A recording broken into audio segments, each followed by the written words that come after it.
2003년 10월 1일 아침 7시 무렵 치바현 와카바쿠의 한 공동묘지 주차장에서 불에 탄 여성의 시신이 발견됩니다. 과연 그녀는 누구이며 왜 이런 짓을 당하게 된 걸까요? 이 남성의 이름은 이시바시 히로노부. 1981년 치바현에서 태어난 그는 10살 때 부모님의 이혼을 계기로 어머니와 함께 친척집을 전전하며 성장했습니다. 그는 비록 불우한 성장 환경이었지만 성실한 성격에 학교 성적도 무척 좋은 편이었습니다만 중학교 1학년을 기점으로 점점 삐뚤어지기 시작했습니다. 그가 엇나가게 된 이유는 어머니의 재혼이었는데요. 히로노부는 새아버지와 성격적으로 전혀 맞지 않아 매일같이 말싸움을 벌이곤 했고, 이 과정에서 어머니에게 따귀를 맞는 등 점점 집에 있는 것을 괴롭게 느끼기 시작했습니다. 그리고 그는 결국 불량그룹에 가입해 공갈 협박이나 절도를 저질러 중등 소년원에 송치되는 등 불량학생이 되었죠. 이후 히로노부는 어찌저찌 고등학교에 진학했지만 결국 1학년 때 학교를 자퇴했고 건설 현장이나 운전기사 등으로 생계를 이어나가기 시작했죠. 그리고 그는 A란 여성을 알게 되어 결혼했지만 어린 나이에 생각 없이 혼인신고를 제출한 터라 이 결혼은 오래가지 못했고 이혼 절차를 밟았지만 다시 결혼하는 등 결과적으로 이 A란 여성과 결혼과 이혼을 3번이나 반복했는데요. 참고로 둘 사이엔 딸이 하나 있었다고 합니다. 그리고 3번째 이혼 절차가 마무리되었을 시점에 히로노부는 한 여성에게 눈독을 들이게 됩니다. 그 여성이란 전 부인인 A의 친구 B씨였죠. 히로노부는 마치 전 부인에게 보란듯이 그녀의 친구 B씨와 동거를 시작했고, 그러던 와중 한 여성을 알게 됩니다. 이 여성의 이름은 이시바시 유우코. 그녀는 밝은 성격의 운동을 좋아하던 인물로 핸드볼부에 가입해 운동에 전념하던 평범한 학생이었습니다. 하지만 중학교 졸업과 동시에 그녀는 핸드볼부를 그만두게 되었고, 이 상실감과 사춘기가 겹쳐 그녀는 불량 학생이 되었죠. 이후 가출을 반복하던 그녀는 우연히 친구인 B씨에게 갈 곳 없으면 우리 집에서 지낼래? 라는 제안을 받았고, 앞서 말씀드린 히로노부와 B씨가 동거하던 집에서 지내며 노래방 아르바이트로 생계를 이어가게 되었죠. 그리고 처음으로 사회생활을 하게 된 그녀는 이런 생각을 하게 됩니다. 월급이라는 게 진짜 적구나. 결국 그녀는 쉽게 큰 돈을 벌 수 있는 방법이 없을까 고민했고, 이내 화류계에서 일하고 싶다는 생각을 하게 됩니다. 하지만 그녀는 미성년자였기 때문에 당연히 화류계에서 일하는 것은 불가능했고, 이런 그녀의 고민을 알게 된 히로노부는 유우코 씨에게 이런 제안을 하게 됩니다. 너 나랑 결혼할래? 히로노부는 동거 중인 B라는 여성이 있었음에도 그녀의 친구인 유우코 씨에게 결혼하자는 이야기를 꺼낸 것인데요. 히로노부는 유우코 씨에게 너 나이 때문에 화류계에서 일 못하잖아. 모르는가 본데 결혼을 하게 되면 성인으로 취급받아. 그러면 화류계에서 일할 수 있거든. 참고로 그의 이 주장은 말도 안 되는 것으로 성인의 기준은 결혼 여부가 아니라 나이입니다. 즉, 설령 유우코 씨가 그와 결혼한다고 해도 성인으로 인정받을 수는 없죠. 하지만 유우코 씨는 히로노부의 말을 믿어버렸고 결국 그와 혼인신고를 하게 됩니다. 자, 그렇다면 여기서 한 가지 의문이 들기 마련입니다. 아니, 동거 중인 여자가 있는데 왜 혼인신고를 하려 할까요? 사실 히로노부에겐 꿍꿍이가 있었습니다. 바로 대출이었죠. 그는 사실 유흥비로 우리 돈 3천만 원 정도의 빚이 있었고 이를 갚지 않아 추가적인 대출이 불가능한 상황이었습니다.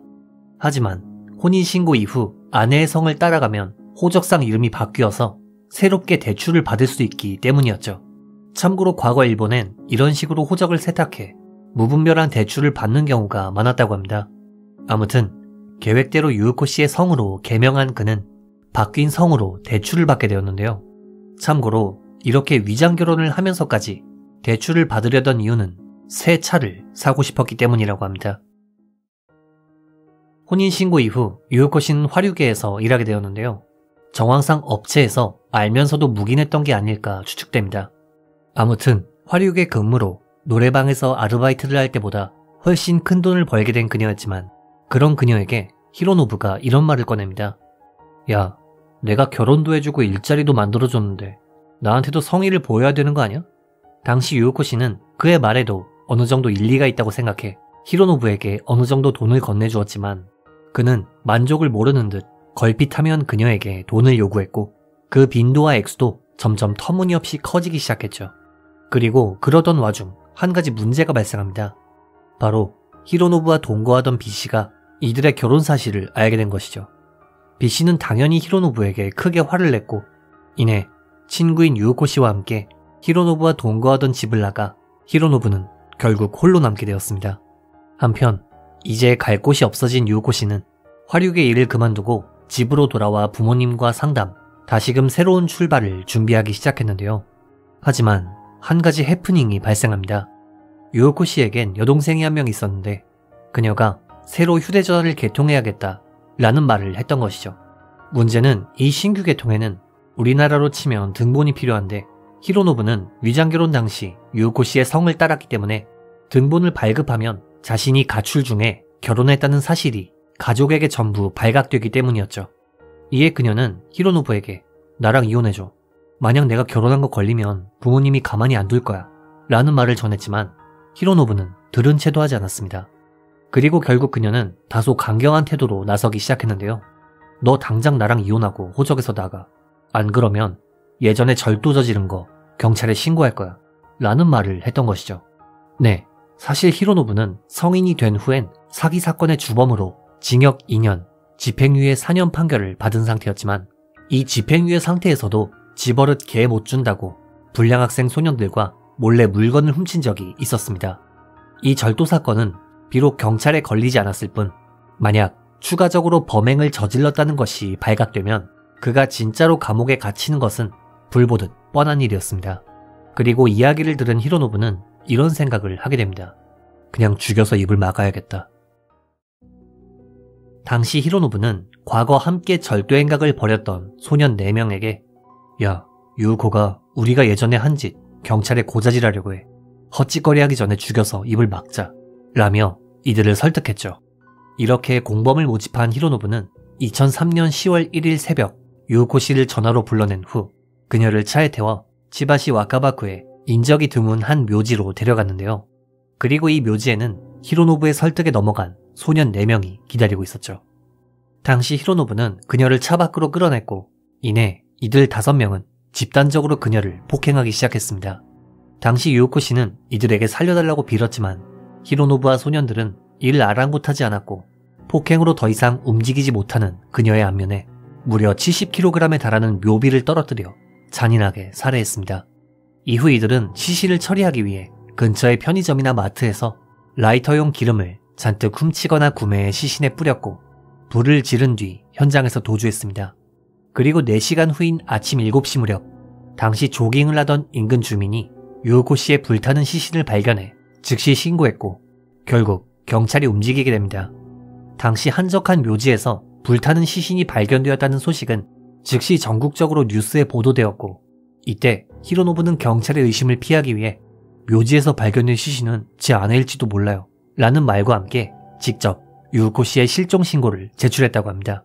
또한 언론과의 인터뷰에선 아내를 잃어 너무 슬퍼요 라며 의심을 피하기 위해 혼신의 연기를 펼쳤지만 경찰은 애초부터 그를 용의선상에 올려둔 상태였고 범행 현장 근처 시설들의 CCTV를 입수한 결과 히로노부와 소년 4명이 편의점과 마트에서 대량의 라이터용 기름을 구입하거나 훔치는 영상을 확보.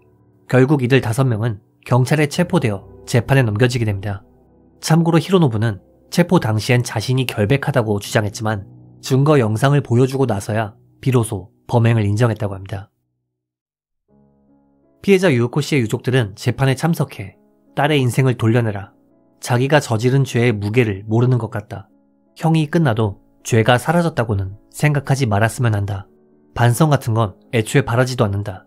라는 말을 남겼고 2005년 2월 22일 재판장은 판결문을 통해 상상을 초월하는 잔혹한 폭행이다.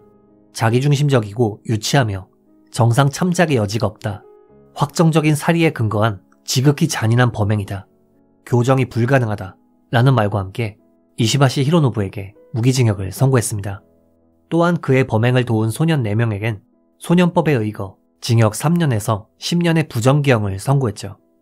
개인적으로 이 사건은 피해자가 마음을 다잡고 가정으로 돌아와 다시금 새로운 출발을 하려던 와중에 발생했다는 점이 더 안타깝게 느껴지는 것 같습니다. 이번 영상 어떻게 보셨는지요? 피해자분의 명복을 빌며 영상을 마칩니다. 규미사였습니다.